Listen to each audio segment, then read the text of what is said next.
Ассалому алейкум дӯстон, хуш омадед ба шабакаи мо. Инак дӯстон, аллакай рӯзи 26 октябр дар Абу-Даби турнири калони UFC 308 баргузор мегардад, ки дар он якчанд муҳорибаҳои беҳтарин мегузарад ва дар ин навор мо карди пурра иштирокчони ин турнирро пешкаши шумо мекунем. Шумо бошад моро бо лайк ва комментариҳои худ дастгирӣ кунед. Дӯстон, ба шумо ширкати Шифофарморо тавсия медиҳем, ки шумо аз ширкати Шифофармо ҳама намуд доруҳои гиёҳиро дастрас карда метавонед. Аллакай чанд сол мешавад, ки мо бо ин ширкат ҳамкорӣ мекунем ва ба боварии комил ба шумо низ тавсия медиҳем. Шумо метавонед, ки аз ширкати Шифофармо доруҳо барои хароб ва фарбешавӣ, барои дил, барои дарди мушакҳо, барои хунукзадагӣ, равғани тозаи сиёҳдонаро дастрас кунед, ки ба ҳамаи дардҳо шифо мебахшад. Ҳамчунин ширкати Шифофармо ҳиҷома доранд, ки дар он ҷо фитобочка, массаҷ ва ҳиҷома бепул аст ва шумо метавонед, ки рафта ҳиҷомаи бепул гиред. Барои ҳамин худи ҳозир ба рақамҳои дар рӯи экран буда занг зада доруҳои гиёҳии дар кории худро харидорӣ кунед ва ҳатман аз номи канали мо паҳлавон салом расонед.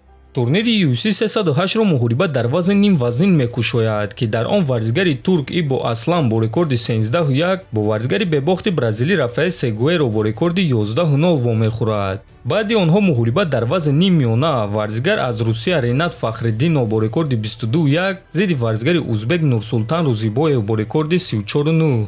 баъд муҳориба дар вазни 61 кг варзигари афғон Фарид Башарат бо рекорди 12-0 зидди варзигари бразилӣ Виктор Хьюго бо рекорди 25-4. баъдан муҳориба дар вазни вазнин варзигар аз Нигерия Кеннеди Нзучукву бо рекорди 12-5 зидди варзигар аз Зеландия Нав Ҷастин Таффа бо рекорди 7-4. баъди онҳо муҳориба дар вазни миёна варзигар аз Олмон Абусупян Магомедов бо рекорди 26-6 зидди варзигар аз Бразилия Бруно Ферейра бо рекорди 12-1. баъдан муҳориба дар вазни 61 кг варзигар аз Русия Саид Нурмагомедов бо рекорди 18-3 зидди варзигар аз Бразилия Дениел Сантос бо рекорди 12-2. баъд муҳориба дар вазни сабук варзигар аз Полша Матеуш Ребецкий бо рекорди 19-2 зидди варзигар аз Қирғизистон Маттилбек Оролбой бо рекорди 13-1.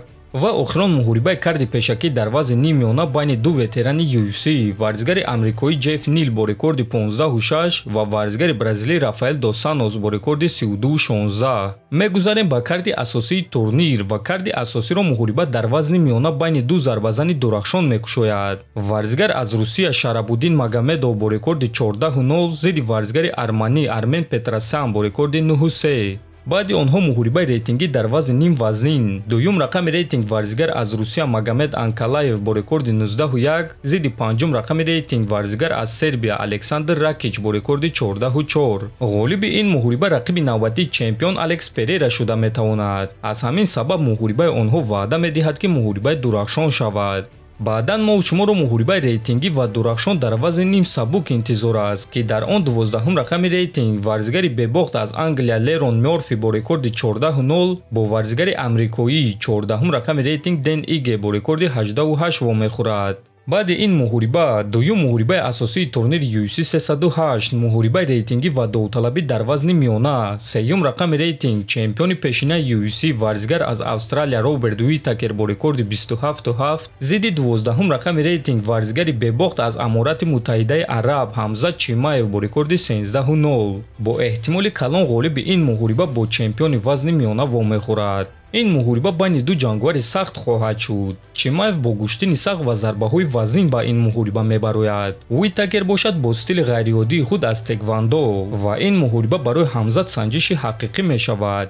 акнун мегузарем ба муҳорибаи асосии турнир муҳорибаи унвонӣ дар вазни ним сабук чемпион аз Грузия Илия Топурия бо рекорди олиҷаноб 15-0 зидди варзигари амрикоӣ чемпиони пешина соҳиби камарбанди БМФ ва довталаб Макс Холлоуэй бо рекорди 26-7. Топурия ҷангвари ҳаматарафаи насли нав аст. ӯ гӯштингир аст, лекин ба ин нигоҳ нокарда ӯ зарбаи хеле вазнин дорад, ки дар UFC бисёри ғалабаҳои худро бо тариқи нокаут ба даст овардааст. Холлоуэй бошад аз ҳама манаҳи сахт дорад, ки то ҳол ӯро ягон кас ба нокаут равон кардагӣ нест ва ягона касе ки ӯро ба нокдаун равон карда тавонист ин Ҷастин Геҷе буд, ки баъдан Холлоуэй ӯро ба нокаути вазнин равон кард. Макс дар ду муҳорибаи охирони худ бо тариқи нокаут ғалаба ба даст овардааст ва аз ин ҷо гуфта мешавад, ки акнун ӯ низ зарбаи нокаутӣ дорад. Топурия бошад дар муҳорибаи охирони худ чемпион Александр Волкановскийро ба нокаут равон кард, ки Холлоуэй дар се муҳориба зидди Волк мағлуб шуда буд.